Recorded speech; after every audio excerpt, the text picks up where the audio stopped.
Hello, everybody. Welcome to the show. I'm Augie Tulba, and we are doing a hot topic today. You know, more and more people are struggling with homelessness, rising rents, mental health challenges, addiction, and a high cost of living.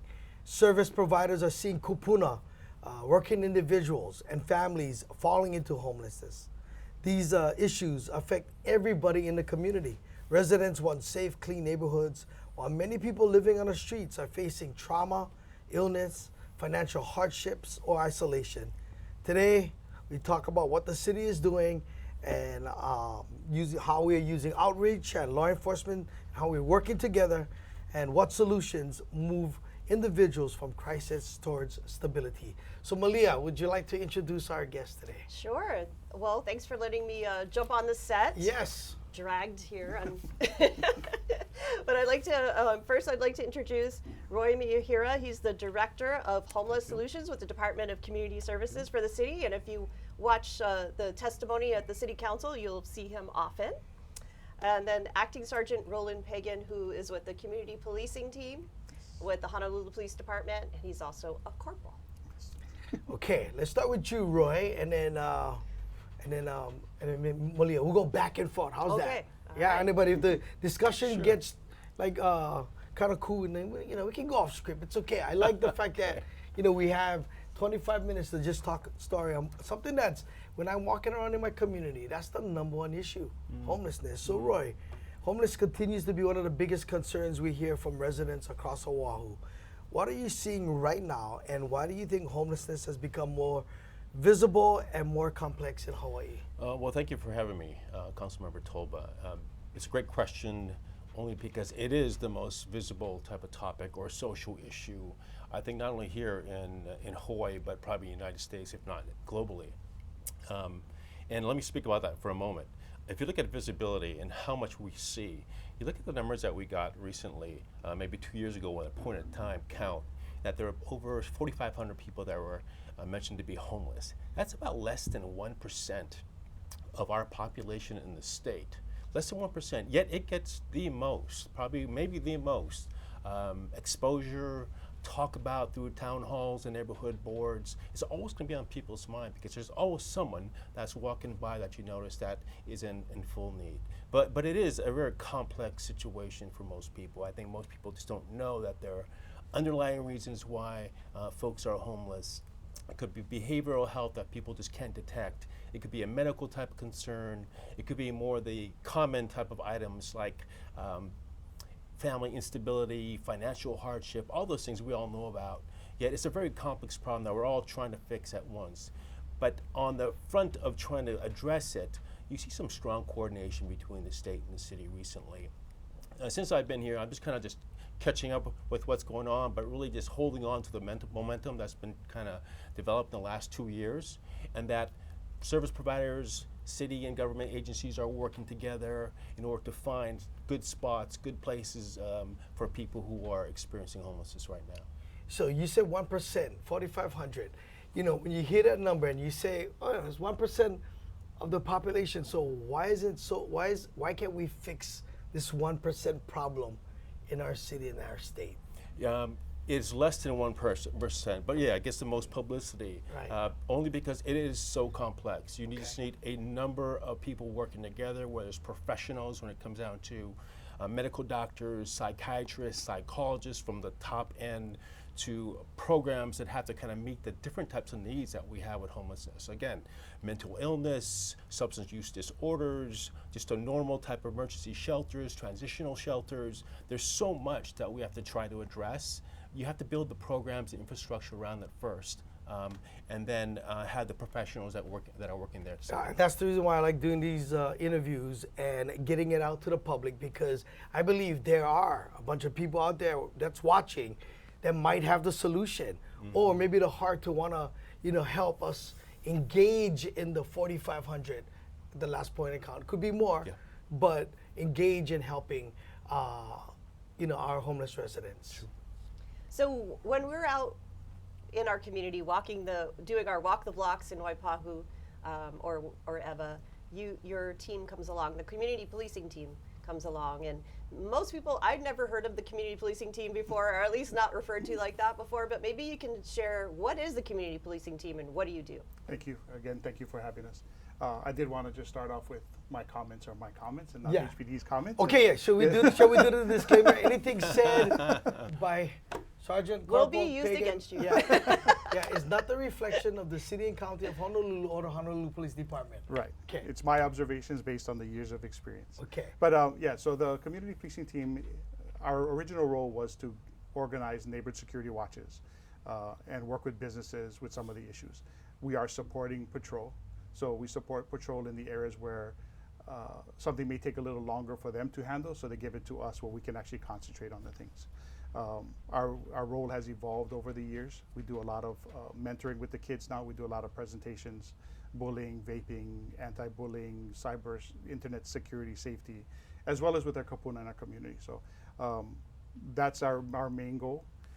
Again, with the rise of homelessness in Honolulu, we've taken on the strategy or the task of actually doing outreach, trying to convince some of these people to get services, try to connect them to services, as well as having to go back into the enforcement side if necessary, based on the complaints. Again, patrol doesn't have the time to deal with the complexity of homelessness on a regular basis with a call. So it normally comes to us and we spend a little bit more time with it. I think it's important, the whole preventative, right? And that's getting into the schools. You know, we know almost 33% of high school students are flunking, so they become our future homeless, our future, you know, maybe possible lawbreakers, you know, and how many of that percentage actually really succeed, you know? So I appreciate you guys getting into the schools. I think it's so important at an early age, get them to think about like what they can do to serve the community. And I remember in school, when they asked what you wanted to be, everybody, what was that answer? I want to be a police officer. You know, now it's like, oh, I want to be a social media influencer, right? Nobody wants to serve anymore. A YouTube star. Yeah, a YouTube star, yeah. Roy, the cost of living in Hawaii continues to rise. How does that impact homelessness and housing instability? Well, it's hard to put on my economist hat right now, but being from a different state for a little while and living here, and the cost of living is high. I think it has to start from the front end, first with probably building different types of industries besides tourism, or having military also as a driver in this economy. We need to build another industry that could help with the job situation. With that job situation could also help raise wages, which is probably one of the biggest indicators of folks not being able to survive in Hawaii or stay in Hawaii. Of course, the one that's always in the front of mind is affordable housing. Those are the ones that leave people in a situation where they're always on the brink of losing their rental or losing their home. And luckily we have preventative measures with that, with Aloha United Way, that takes on so much of the bulk of calls that come in and help them with rent subsidies. In DCS, we have our Work Hawaii group that handles rent-to-work programs, job skill development, helping them with interviews, really just trying to mend that situation before they get to that point where they might be homeless. Yeah. So economy is obviously a big driver. We hate to say, hey, pull your socks up, you can do better. It's just, we just can't do that with determination. There has to be a number of things to help. And again, I think it's preventative. I think, you know, again, what are we telling our kids in school, right? I don't know if a lot of you guys know, but you can become a cadet out of high school and make $70,000 a year. Yes. You know what I mean? So there are opportunities, and you're right. From the last Miyahira report, you know, we need to be thinking about more than just construction, more than just military, more than just tourism. We need another arm. And I think, you know, we also have an opportunity problem over here. So we need to do whatever we need to do to, again, I think, you know, hard for fix broken, but we can, you know, We can mold. yeah, we can mold and hopefully inspire young students and young men and women, you know, who are, you know, coming out of high school to think big and not just rely on mom and dad. Yes, You know, if I could just jump in off on what Yeah. Roy was saying, you know, the thing is on our side, on the law enforcement side, what we're dealing with isn't so much the people that lost their house because of rent. because they're not making enough. Because when we go out and we're working with the homeless community, the people that have lost their homes because of rent or lost jobs and stuff, they're quick to take the services. The ones that we're dealing with on the police side are the ones that are, you know, mentally challenged, drug addiction, substance abuse, or just abuse at home, for whatever reason, the trauma and stuff at home. So on our side, we're dealing less with the economy part. It's more with people that are making choices to be out there. That's why for us, it becomes a little bit harder. You know, people say, oh, how can you be so, have such a lack of compassion for these people? You know, going out there and dealing with them over and over again. The question is, if you saw how some of these people are living, my question is, how can you say that that's compassionate to leave them there? And trying to work to get them out of there is the issue. But again, like I said, we've encountered a few that, you know, in fact, Roy called me one time. We had a family that was at one of the beaches and said, hey, look, these people just lost their rent. Can we take care, make sure that we're not bothering them too much? And sure enough, we left them alone, and they, as soon as they had something available, they packed up and they left. Yeah. You know, but it's the others that we're dealing with on our Yeah, side. I wonder how many of that, you know, is out there like that. And yeah, because a lot of it, you know, we see you guys doing you guys' job and enforcing, and then within a day Yeah. or two, they back Oh, out, yeah, right? yeah. Or hard to enforce when there's so many, Yeah. right? The resources are not there to get the entire area. Yeah. And you know, the numbers we were talking about, you know, when I looked at some of the numbers based on the point in time count, you know, it actually comes out with rounding down the census in Honolulu and rounding up the homeless count. It came out to less than half a percent of homeless. And then you look at if you look at just Honolulu itself, urban Honolulu, I think they said about 350,000 people in urban Honolulu. If you put all of our 45,000 people homeless, 4,500 people homeless in downtown, then you're over a little bit over 1%. So, you know, again, the question is the money that's there, all this resource that we're spending for this 1% of the community. I think a lot of people are asking, why are the police not doing more? Or why is city not doing more? Why is the government not doing more? And again, it's challenging because, and I hope I'm not jumping to questions, it's challenging because how do you convince someone that has a mental illness or drug addiction that they have a mental illness or a drug addiction, and have them say, hey, I want to get help? You know, to me, I always link it to, you know, when we arrest somebody for DUI, we're assuming they're intoxicated, but we have to read a 4-page letter to them and have them make a educated choice. Right. It's same thing with you have mental illness and you're trying to give them an option. You're trying to make them make an educational choice or a mental choice of what they're going to do, and to them they're fine. You know, this is their life. You know, I'm King Kamehameha. This is my beach. This is my people. You know, and try to convince them that no, you need some help. It's not easy if we don't have laws that allow us to say, you know, based on what you're telling me, you need to come with me. Okay, so Roy, hearing that, laws, you know, when he say, because it is tricky, because I know if you guys could enforce, knowing that I'm gonna take this guy off the street because he's not only harming himself, he could possibly harm somebody else. Yes. And if he thinks, oh, you know, I'm no way, I'm King Kamehameha, like you said, you know, makes their job hard. So are there laws elsewhere that like takes them, put them in some place so that they can get the help they need, or, you know, hey, you have a ton of stuff against you, right? Like, yeah, like some of the guys that you talk to probably have 4 or 5, maybe 6, 7, you know, already Warrants or prior for arrests arrests. and- Correct, yeah. right? So, what's the difference between them and the guy getting caught with the DUI? Right. So, are there laws elsewhere? Well, there are laws all over the globe in which you can probably just grab someone off the street and take them, and that's not what we're about. Obviously, those type of police states that exist in some other type of countries. But I believe we're a very compassionate type of state, you know, government, that we try to understand someone's situation. As we talked about, it's a very complex situation. And it gets even more complex when you sit down and talk to them about what they really need. And we call that, you know, triage navigation in the Oʻahu type of language. That's what we do. We sit with them, understand needs are very complex, and then we try to navigate them to the correct type of services. But But as far as balancing maybe Yeah. the laws versus what they need, it all depends. So I'll give you, for instance, if we are in the Waianae Coast and we've allowed folks to live in a certain fashion for a while on government property, we're probably going to take our time and let them help themselves to start moving on to maybe someplace different, from Makai to Mauka. So that's a balance of maybe showing a lot of compassion.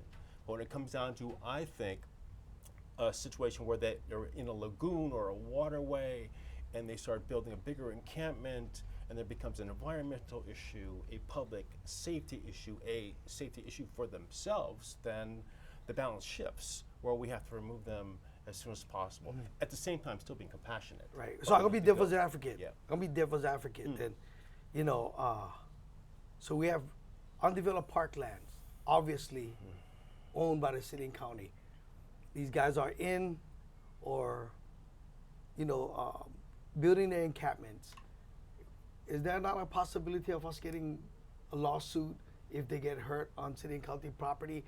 And is the laws or the things that we're doing right now even working? Because if it's not working, then maybe we should think really outside the box. So I'm because I gotta deal with when we had city council monthly about, you know, a lot of lawsuits that we settle. And, you know, when we put up trespassing signs and you go in there and you see them in the areas, you know, we already telling everybody else that's following the law, it's okay, they're all right. So like what we doing right now in the city and county of Honolulu, is it working, or we need to maybe tighten the grips? Or maybe if you like talk. Well, outside of- yeah, thank you. With the trespassing law, you know, one thing that I've always felt, and again, this is my non-college entertained lawsuit law degree, is the city cannot come and say, hey, you guys should go here. Right. Because now if somebody, because if they go there and somebody gets hurt, I can assume that say, hey, you know, Officer Pagan said, go over here and this happened to me. Right. So, you know, like I was explaining to Roy, that, you know, my thing is when we go out and deal with these people, say, you know, I can't tell you where to go. I can tell you where I'm not going to go for a while. So if you decide to go there, I probably won't be bothering you for a while, because right now on the Waianae coast, because I work mostly from Ewa to Waianae, what we're trying to do is deal with the complaints, which are people across the street from the beach complaining about the homeless on the beach. But there's certain pockets that are between the homes. So my thing is, if you're on that side, you know, we're probably not going to get to that area for a while because we're concentrating on all the public areas. Right. But yeah, I mean, and again, the question is, you know, when we do enforcement for somebody illegally camping during summer vacation, you know, those people are, hey, you know, you got homeless on the road, that nobody's kicking them out. Yeah. But, you know, I'm concerned about having a warrant or being arrested, so I'm going to have to address this issue. Whereas if you have our homeless community that is not concerned about getting a warrant or going to jail or anything like that, then they'll just take the ticket and they'll stay and do what they got to do. You know, so that increases the difficulty of trying to do the enforcement and stuff like that. And again, people get the idea of, you know, if you're not going to move them out, why are you going to move me out? Why are you picking on me? I'm Right. paying my taxes. I'm doing the things that I'm Right. supposed to do. So yeah, just, you know, and again, I like these conversations because I'm hoping that maybe someone watching or hearing goes, hey, you know, maybe they can help in some small way. Can I add to that? Yeah, of course. So I'm glad you talked a little bit more about laws and rules versus what's like guiding type of principles. I think when we talk about people who are mentally ill, right, who are endangering some other people or endangering themselves, that would qualify once they're assessed by a clinician to be involuntarily taken to a treatment center. May it be a Castle Hospital, Queens, a behavioral health crisis center. That would allow us to do something like that. And in most states, they do it maybe differently, but in our state, CORE has really reinvented themselves and added this, you know, to the activities and concentrated on the people who are visible, right, out in public, in downtown, in the west side or in the east side, to show compassion for them, knowing that it's inhumane to leave them out there. So Roy, do we have, knowing that we have about 4,500 homeless residents statewide, do we have real data? Like one of the things that we're doing in our district is we're going around, we're talking to, because I'm finding out that a lot of people that live along the stream in Waipahu have been there for 10 years. So do we have real data that John who was there for 10 years, struggles with mental illness. So maybe we gotta find a provider for him. Or John 2, you know, he's always getting fired from his job. Or John 3, who's just chronically homeless. Or John 4 is a drug addict. Do we have data like that? Because I would think with 4,500 and over 1 million people, we can find people that can help us with, you know, understanding each of these individuals so that we can get them in the right places or help them get on the path. And if they don't want to get on the path, then that's where I think, you know, we gotta either be. I always feel like the only way people can change is if they're back against the wall and they hit rock bottom. Right. And I say this with a lot of compassion because I have a lot of family members, including, you know, my son who was homeless, and not until you hit rock bottom. And everybody's different, but you gotta. I feel like there's got. I don't know if there's rock bottoms. I was hoping with the corner low that some of them might have thought, you know, maybe this is not good for me to live outside here. You know, dangerous. Yeah. So I don't know. No, I think you're right. There's a lot of lack of support for people who are homeless. They either have broken ties with their families. That's the reason why they're out there, and they don't have the type of support like you would give your son. And the bottom becomes even lower every time. They just haven't been able to wake up and understand that it's there. But to your question about can we get to the granular level and seeing block to block to how many people they are, places like Chinatown do that. They have their own Chinatown security force that goes there at night, and they actually count in a certain section, like they do in San Francisco, how many people are they? They have them by name. They shouldn't publish them by name, but they know who they are and how many people there are. I know there are a lot of areas that our outreach teams, KWO, Kealoha West, Oahu, IHS, they have those by name lists when they do outreach. They know how many people are there. So it does get to that level of detail. Besides what we have in the point of time counts. Like add on that? Yeah, I mean, you know, we do work closely with KWO on our side, Kealoha West Oahu, and you know, having doing this for the last 12 years, you know, I've seen a lot of outreach companies programs start, and quickly disappeared. You know, and my thing is, you know, I'm wondering and I'm hoping that there's, you know, if these companies or these contracts are getting this money from the city, is that there is checks and balances of, you know, what are you actually doing? I mean, is your grant just requiring you to go out and talk to 3 people a month and you get your $1 million? You know, last thing you want is people to say, oh, we're just like Minnesota. You know, you do the minimum and you get your money. But, you know, with the family aspect that you said, you know, the ironic thing about that is when we do our beach cleanups, you know, and they move their stuff out, you'd be surprised how many people have their families come and help them pack up. Yes. But then the problem is once you clean up and you leave, it's the families bringing them right back. You know, years ago when I first started this, we had a big issue in Ewa Beach where the community is a bunch of, not a large part, but there's a small group of the community that were really fighting us on cleaning up Oneola Beach Park. And what we found out later was it was the families of the people that were living there that didn't want their family members coming home. So they wanted, you know, we want them to be safe there because that way they're away from us, but we know where they are, and you know, whether we're feeding them or clothing them from there, but they're not with us. And that's what we notice in some of these areas is, again, you know, people say, oh, you know, you want to help the homeless, and you know, the quick answer is, well, take one home then.